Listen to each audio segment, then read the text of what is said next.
Assalamualaikum warahmatullahi wabarakatuh. Sebelumnya saya ucapkan terima kasih kepada Ibu Apriana Puspita karena sudah menyempatkan waktunya untuk melakukan wawancara pada hari ini.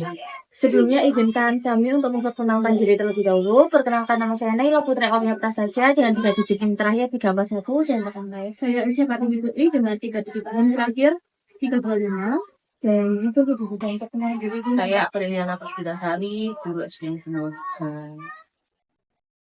Langsung saya mulai pertanyaannya jadi. Ibu sendiri ini menjabat sebagai apa ya Bu di SNMP? Kebetulan saya ini tugas 6 ya. Terus diberikan tugas tambahan sama Ibu Kepala Sekolah itu sebagai koordinator kurikulum di sini. Betul sekali. Untuk di SMK sendiri ini menggunakan kurikulum apa ya Bu? Untuk tahun ini sudah 2 tahun lebih, 3 tahun ini sudah kita menggunakan kurikulum kita. Ya, jadi kelas 1 sama kelas 6 sudah menggunakan kurikulum kita.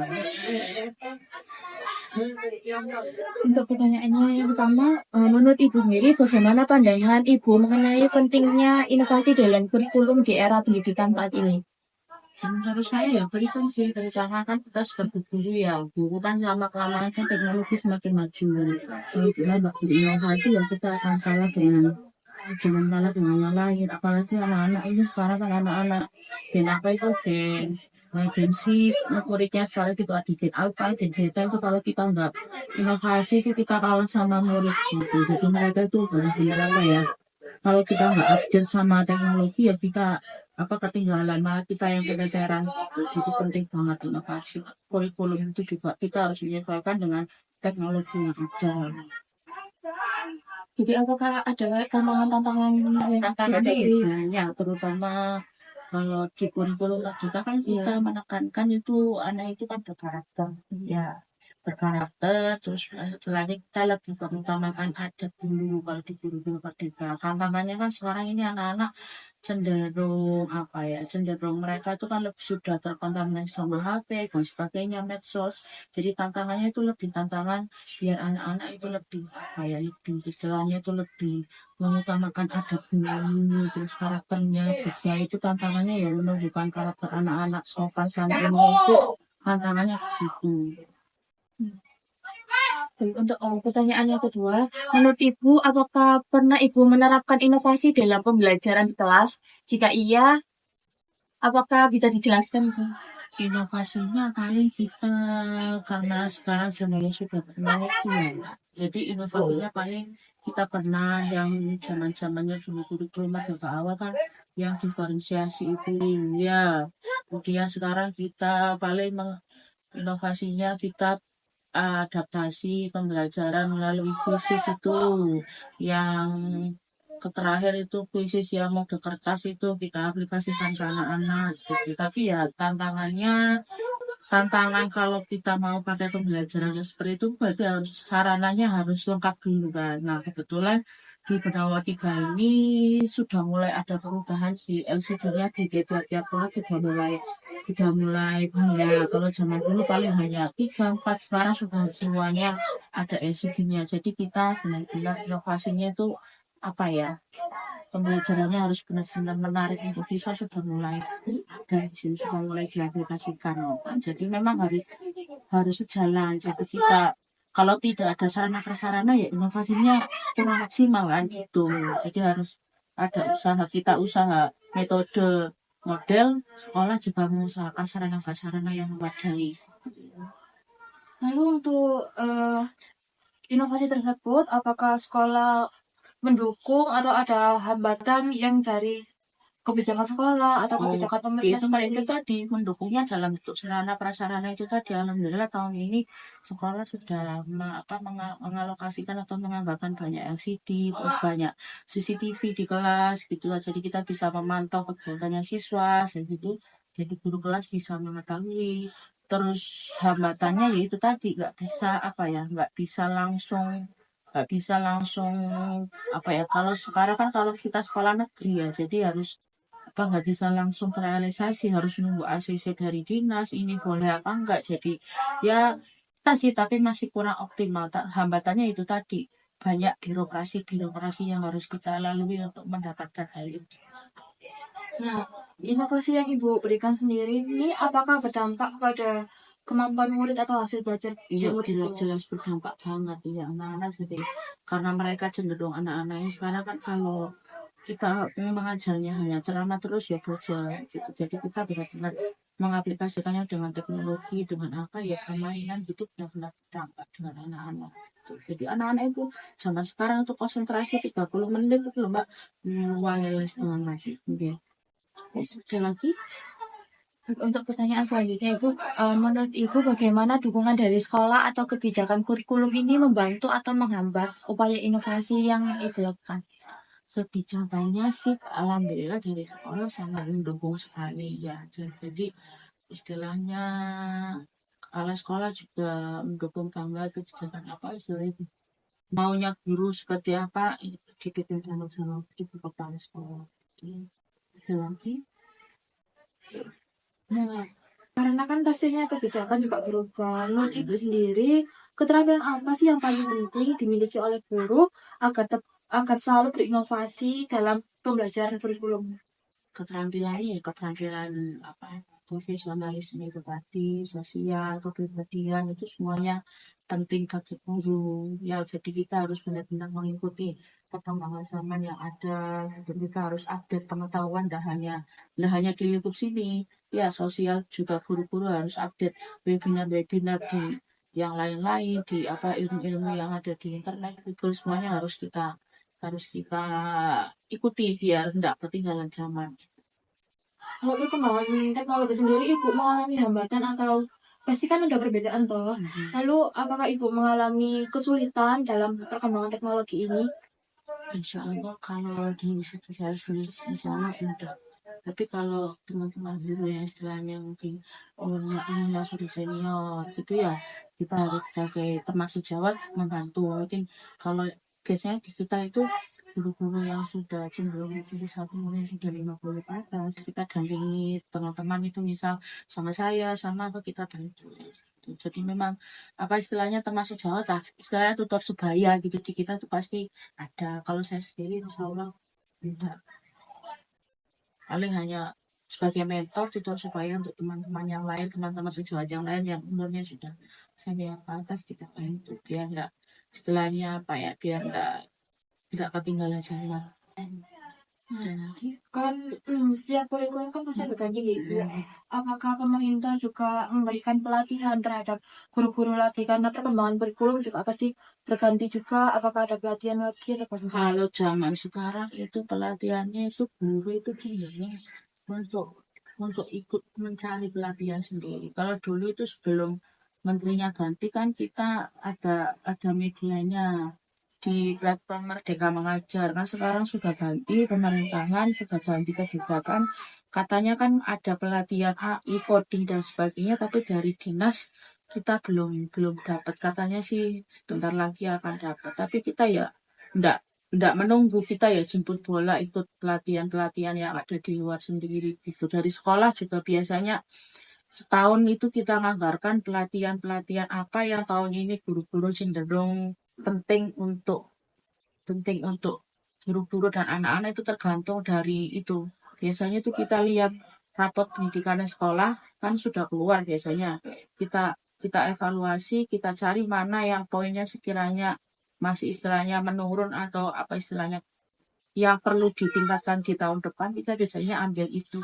Kebetulan kemarin kata Bu Kepala Sekolah tahun ini kita ambil pelatihan yang literasi kalau enggak numerasi. Dan kurikulum ini itu sering berganti ya, Bu. Dulu kan dari K13, kemudian sekarang itu kurikulum Merdeka. Nah, apakah ada perbedaan mencolok di antara kurikulum Merdeka ini? Perbedaannya ya gak terlalu sih, mungkin ya lebih mungkin kan di tahun ini kan dulu kan tematik ya sekarang kan sudah per mata pelajaran ya paling menonjol kan ada P5 itu tadi project, kemudian untuk kelas 3, 4, 5, 6 IPA sama IPS kan dicampur jadi satu pas gitu. Jadi memang di kurikulum Merdeka ini tuh guru benar-benar apa ya kan perbedaannya kan mencolok 1, 2 itu ikut fase A, B, 5, 6 fase C. Jadi apa ya, guru-guru dituntut untuk memetakan itu mana yang di fase A itu diberikan apa itu dipetakan sendiri gitu. Jadi menuntut guru-guru untuk lebih inovatif lagi gitu. Oke. Selanjutnya untuk pertanyaannya, bagaimana pandangan Ibu tentang kurikulum yang baru ini yang akan diterapkan di sekolah dasar di SD Gunawan King? Pandangannya ya, kita sebagai guru kan ibaratnya kan apa ya, sebagai istilahnya menurut yang dari sana pemerintah gitu. Kita sebagai guru yang mau bentuk kurikulumnya apapun, kita insya Allah siap untuk melaksanakannya atau siap mengaplikasikannya kepada anak-anak semuanya. Kita tuh sebagai pelaku di lapangan, kita apa istilahnya, kita mengharapkan kurikulum ini, kurikulum baru atau kurikulum apapun itu bisa membuat anak-anak khususnya di SD Gendawa 3 bisa lebih maju lagi. Jadi kita sebagai guru sih istilahnya model kurikulum apapun kita lagi kelas lo ngajarnya apa ya sama, wis nggak ada bedanya. Mau kurikulum 13, mau kurikulum merdeka, insya Allah guru-guru siap. Nah, dari banyaknya kurikulum sendiri menurut Ibu, kurikulum mana sih yang paling pas atau paling tepat efektif untuk digunakan di sekolah Gunawan ini? Sebenarnya kurikulum merdeka sudah sih Mbak, sudah pas untuk apa ya, untuk kita di sini. Tapi kebetulan yang namanya pemerintah ya kadang-kadang itu ini belum ini belum matang sudah ditambahi dengan kebijakan-kebijakan lagi. Jadi kadang-kadang kita sebagai guru yang di lapangan, sebagai pelaku di lapangan, kita tuh bingung kayak di apa ya, kayak di berubah ini belum selesai atau program baru lagi ya. Kayak kemarin kurikulum Merdeka sudah matang, ditambahi program yang apa itu, yang 7 kebiasaan itu loh. Anak Indonesia hebat. Nah, kita kan itu kan hampir kayak mau penggantinya P5 kan. Sekarang kan P5 sudah mulai apa ya? Sudah mulai dari kementerian itu sudah tidak seberapa itu kan, sudah tidak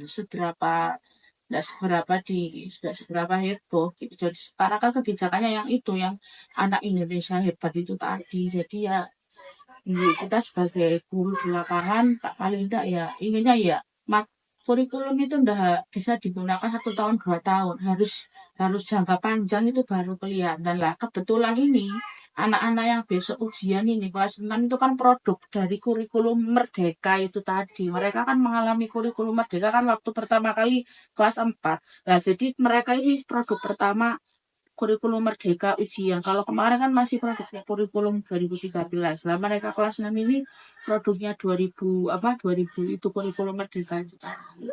Ya, jadi apa ya? Dan terkendala itu sih kemarin COVID, jadi anak-anak itu apa ya? Masih apa, tugas-tugasnya guru itu untuk ngedrill untuk apa itu masih masih berat.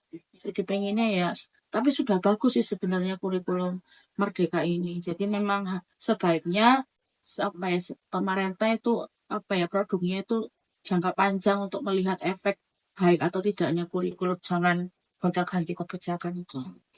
Itu sih. Apakah ada pelatihan khusus dari pemerintah yang diberikan untuk guru-guru dalam dalam perubahan kurikulum ini? Apa ada? Kalau dulu biasanya ada, pertama kali kurikulum Merdeka itu kita ada pelatihan dari dinas, itu biasanya ada per fase kelas 1, kelas 2, kelas 3, kelas 4, kelas 5, kelas 6 itu ada. Kemudian terus kita disediakan platform itu dulu Merdeka Mengajar, itu juga kita bisa mengikuti pelatihan itu ada, sudah disediakan oleh pemerintah juga. Lalu, apakah ada inovasi kurikulum sendiri yang berbeda dari pemerintah yang pernah Ibu terapkan? Mungkin kayak pembelajaran yang Ibu inovasikan sendiri mungkin. Kebetulan karena kita di kelas itu ada anak ABK. Jadi kita sisipkan pendidikan yang inklusif di kelas. Jadi kebetulan itu kelas 1 itu ada sekolah, ada beberapa anak ABK. Jadi hampir di tiap-tiap kelas itu kita ada ABK-nya. Jadi kita memang memodifikasi kurikulum biar guru-guru, biar anak-anak ABK tersebut ya kita ndak istilahnya ndak kita kucilkan di kelas. Jadi kita berikan pendampingan khusus juga. Kebetulan ada psikolognya, ada sebulan sekali dari dinas juga ada GPK yang ke sini memantau. Jadi kebetulan karena tahun ini kan sebenarnya itu sekolah ini tuh sekolah inklusi.